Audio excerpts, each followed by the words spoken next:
जय हिंद दोस्तों, आप सभी का आपके अपने YouTube channel study with Anil sir पर स्वागत है।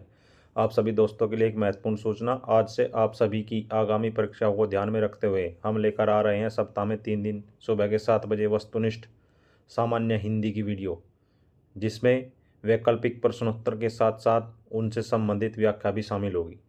तो हमारी वीडियो को लाइक एंड शेयर करें और चैनल को सब्सक्राइब करें तथा बेल आइकन को प्रेस करें, जिससे हर वीडियो का नोटिफिकेशन पहुंचे आप पर सबसे पहले। तो चलिए शुरू करते हैं आज की वीडियो। संपूर्ण सामान्य हिंदी टॉपिक है हिंदी वर्णमाला एवं विराम चिन्ह। क्वेश्चन,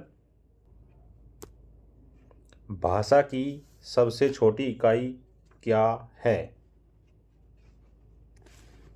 ऑप्शन 1 पदबंध, ऑप्शन 2 शब्द, ऑप्शन 3 वर्ण, ऑप्शन 4 पद। तो भाषा की सबसे छोटी इकाई वर्ण होती है। नेक्स्ट क्वेश्चन, निम्नलिखित में से किस विकल्प में अनुनासिक का प्रयोग किया गया है? ऑप्शन 1 है अंग अह, ऑप्शन 2 है शंकर हिंदी, ऑप्शन 3 है चांद सांस, ऑप्शन 4 है अतः प्रातः। अनुनासिक के उच्चारण में नाक से बहुत कम सांस निकलती है और मुख से अधिक, जैसे आंत, गांव, चिड़िया आदि। अनुनासिक स्वरों पर चंद्र बिंदु लगा होता है। तो निम्न में किस विकल्प में चंद्र बिंदु का प्रयोग किया गया है? तो ये किया गया है चांद और सांस पर। अन्य शब्द हैं जैसे अंगूठा हो गया, दांत, आंत, गांव, आंगन, सांचा, आंख, अंगना इत्यादि। नेक्स्ट क्वेश्चन, निम्न में से कंठ से उत्पन्न होने वाले वर्ण कौन से हैं? ऑप्शन 1 है डैड है, ऑप्शन 2 है गै घ, ऑप्शन 3 है रिरी र, ऑप्शन 4 है च छ। कंठव्य व्यंजन में आते हैं ए आ एह, है क ख ग घ ड। तो निम्न विकल्पों में कै वर्ग से ग और ग यहाँ पर दिया हुआ है, जो कि कंठ से उत्पन्न होते हैं। नेक्स्ट क्वेश्चन, निम्न में किस व्यंजन के उच्चारण में जिह्वा तालु से नहीं टकराती है? ऑप्शन 1 जय, ऑप्शन 2 च, ऑप्शन 3 घ, ऑप्शन 4 स। तो दिए गए वर्णों में घ की ध्वनि में या घ व्यंजन की ध्वनि में जिह्वा तालु से नहीं टकराती है। नेक्स्ट क्वेश्चन, निम्न में से कौन सा युग्म सही नहीं है?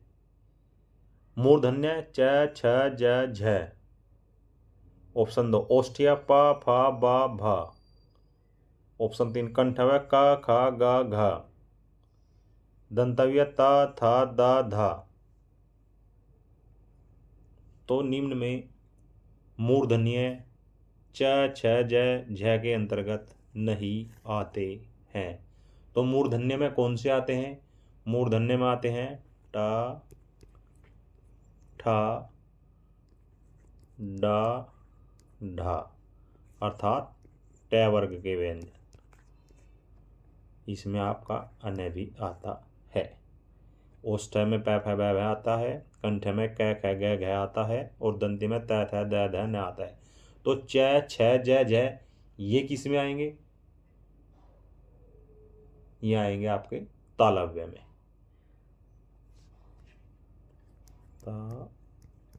तालव्य। नेक्स्ट क्वेश्चन,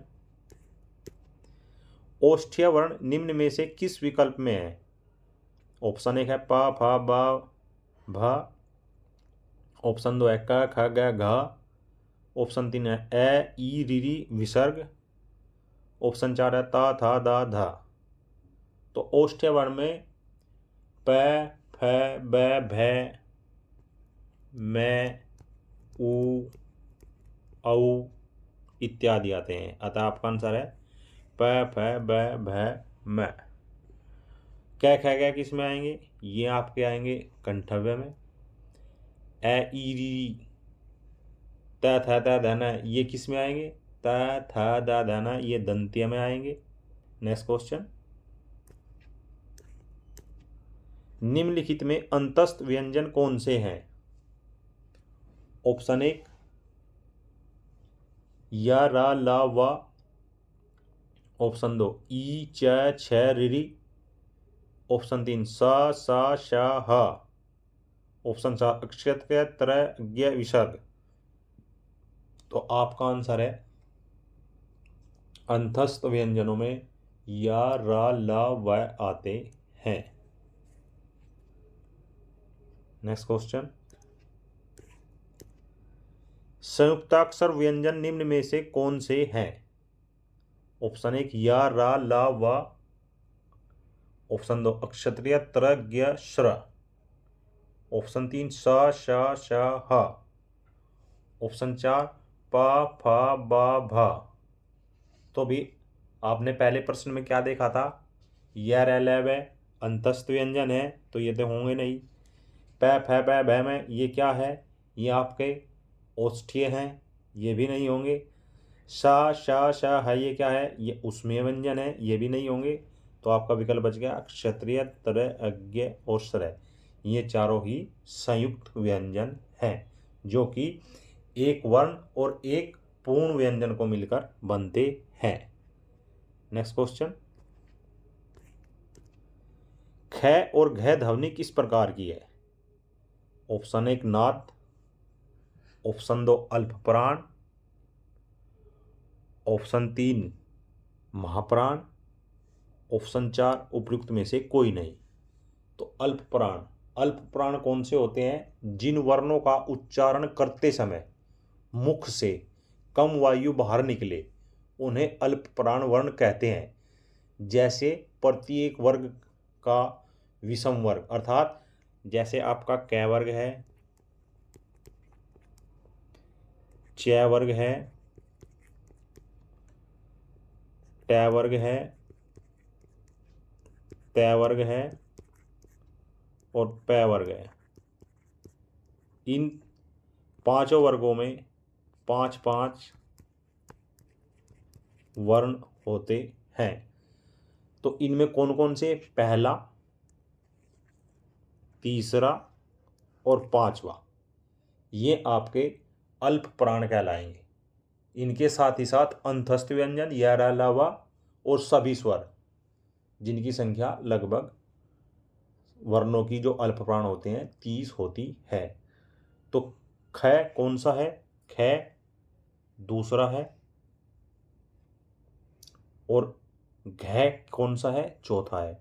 तो जब पहला, तीसरा और पांचवा अल्पप्राण हो गए, जो दूसरा अर्थात किसी भी वर्ग का दूसरा व्यंजन और चौथा व्यंजन, ये क्या होंगे? ये महाप्राण होंगे।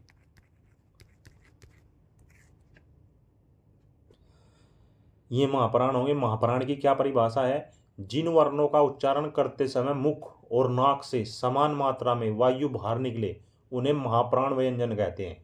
जैसे प्रत्येक वर्ग का समवर्ग अर्थात दूसरा और चौथा, और ऊष्म व्यंजन। अतः आपका आंसर है ख और घ ध्वनि महाप्राण प्रकार की ध्वनि है। नेक्स्ट क्वेश्चन, प्रत्येक वर्ग का प्रथम एवं द्वितीय वर्ण किस प्रकार के हैं? ऑप्शन 1 नाद, ऑप्शन 2 अघोष, ऑप्शन 3 घोष, ऑप्शन 4 उपयुक्त में से कोई नहीं। तो प्रथम एवं द्वितीय, देखिए घोषत्व के आधार पर वर्गों या व्यंजनों या स्वरों को दो प्रकार में बांटा जाता है, घोष या सघोष वर्ण और अघोष व्यंजन। घोष कौन से होते हैं? जिन वर्णों के उच्चारण में स्वर तंत्रिका में कंपन हो उन्हें सघोष या घोष वर्ण कहते हैं। ये संख्या में 34 होते हैं और प्रत्येक वर्ग का, जैसे कै वर्ग, च वर्ग, ट वर्ग, तै वर्ग और पै वर्ग, प्रत्येक वर्ग का तीसरा, चौथा और पांचवा तथा सभी स्वर और द्विगुण अंतस्थ व्यंजन, ये सभी घोष हैं। अघोष कौन से हैं? जिन वर्णों के उच्चारण में स्वर तंत्रिका में कंपन न हो या जिनका वर्णों का उच्चारण करने पर केवल श्वास का प्रयोग किया जाए उन्हें अघोष व्यंजन कहते हैं, जिनकी संख्या 14 होती है। कितनी? 14। और प्रत्येक वर्ग का पहला और दूसरा, क्या, प्रथम और द्वितीय वर्ण, पहला और दूसरा, तथा स, श और फा, कौन कौन सा, स, श और फ।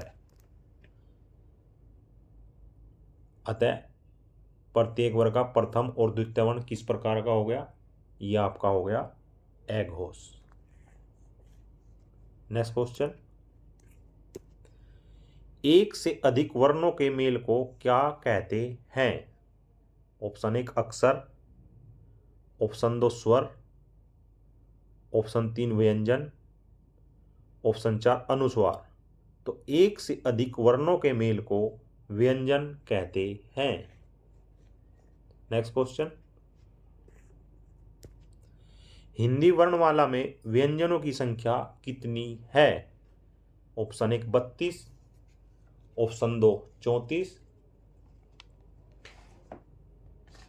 Option 3 33, option 4 36। तो हिंदी में मूल व्यंजनों की संख्या 33 मानी गई है। कितनी, 33, 33। नेक्स्ट क्वेश्चन,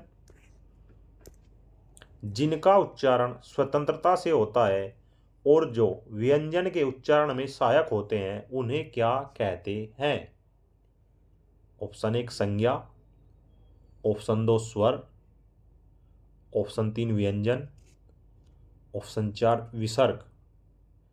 तो जिनका उच्चारण स्वतंत्रता से होता है और जो व्यंजन के उच्चारण में सहायक होते हैं उन्हें हम स्वर कहते हैं। नेक्स्ट क्वेश्चन,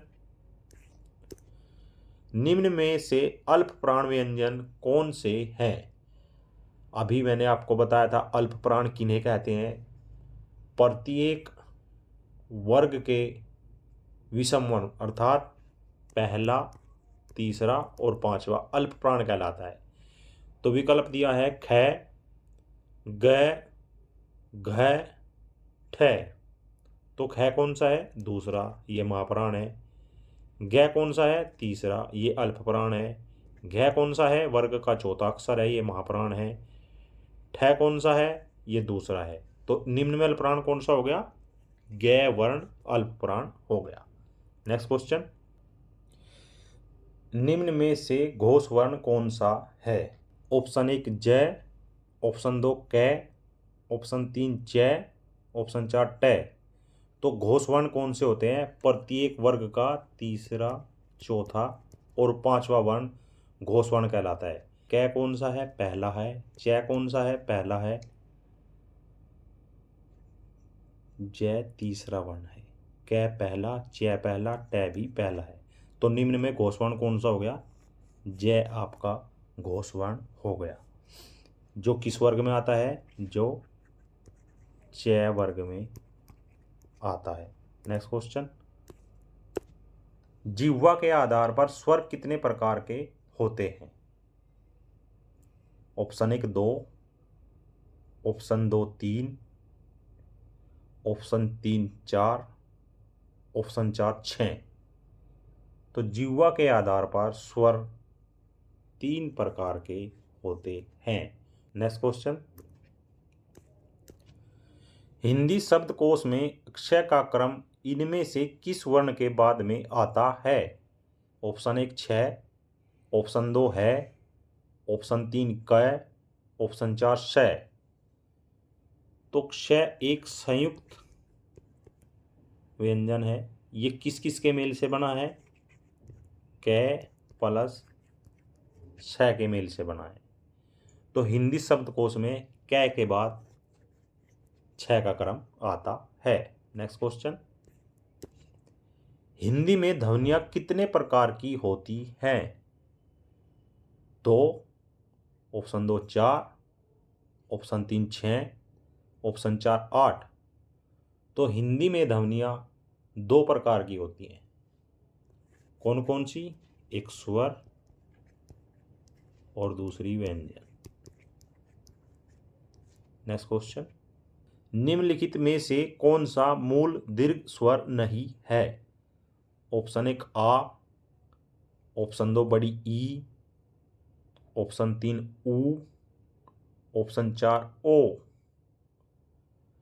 तो निम्न में मूल दीर्घ स्वर्ग ओ नहीं है, क्योंकि आ ए प्लस ए धन ए के मेल से, ई छोटा ई धन छोटा ई, ऊ छोटा ऊ धन छोटा ऊ, जबकि ओ ए प्लस ऊ के मेल से बनता है। नेक्स्ट क्वेश्चन, मात्रा के आधार पर स्वर कितने प्रकार के होते हैं? Option 1 2, option 2 3, option 3 4, option 4 5। मात्रा के आधार पर स्वर 3 प्रकार के होते हैं। नेक्स्ट क्वेश्चन, निम्न में से ओष्ठ्य वर्ण कौन सा है? ऑप्शन 1 ए, ऑप्शन 2 आ, ऑप्शन 3 ई, ऑप्शन 4 ऊ। तो ओष्ठ्य वर्ण में कौन सा आता है? पै वर्ग। कौन सा? पै वर्ग। कौन कौन से? प, फ, ब, भ, म। 5 तो ये हो गए, 2 और आएंगे, छोटा ऊ और बड़ा ऊ। ये भी ओष्ठ्य वर्ण में ही आते हैं। तो आपका आंसर क्या हो गया? ऊ। नेक्स्ट क्वेश्चन, ई च छ ज झ य आदि का उच्चारण किस से होता है? ऑप्शन 1 कंठव्य, ऑप्शन 2 मूर्धन्य, ऑप्शन 3 तालव्य, ऑप्शन 4 ओष्ठव्य। तो च वर्ग किस में आता है? च वर्ग। च वर्ग के च छ ज झ य, ये 5 वर्ण च वर्ग के हैं और च वर्ग तालव्य व्यंजन का बोध कराता है। अतः आपका आंसर है तालव्य। नेक्स्ट क्वेश्चन, हिंदी स्वरों का वर्गीकरण जब जीभ के भाग के आधार पर किया जाता है तो निम्नलिखित में से कौन सा भेद इसके अंतर्गत नहीं आएगा? ऑप्शन 1 अग्रस्वर, ऑप्शन 2 मध्य स्वर, ऑप्शन 3 पश्च स्वर, ऑप्शन 4 विवर्त स्वर। तो हिंदी स्वरों का वर्गीकरण जब जीभ के आधार पर होता है तो मुख्यतः अग्रस्वर, मध्य स्वर और पश्च स्वर आता है। इसमें विवर्त स्वर नहीं आता है। तो विवर्त स्वर कब आएगा? जब मुख के खुलने के आधार पर स्वरों का वर्गीकरण किया जाता है। नेक्स्ट क्वेश्चन, निम्नलिखित में से कौन सा संयुक्त स्वर नहीं है? ऑप्शन 1 ए, ऑप्शन 2 ऐ, ऑप्शन 3 बड़ा ऊ, ऑप्शन 4 ओ। तो निम्नलिखित में संयुक्त स्वर ऊ, बड़ा ऊ नहीं है। ए, ऐ, ओ ये तीनों ही संयुक्त स्वर में आते हैं। तो दोस्तों, ये थी आज की वीडियो। मुझे विश्वास है कि इस वीडियो से आपको अपनी परीक्षा की तैयारी को और बेहतर करने में अवश्य सहायता मिलेगी। तो दोस्तों, कमेंट बॉक्स में कमेंट जरूर करें। जय हिंद, जय भारत।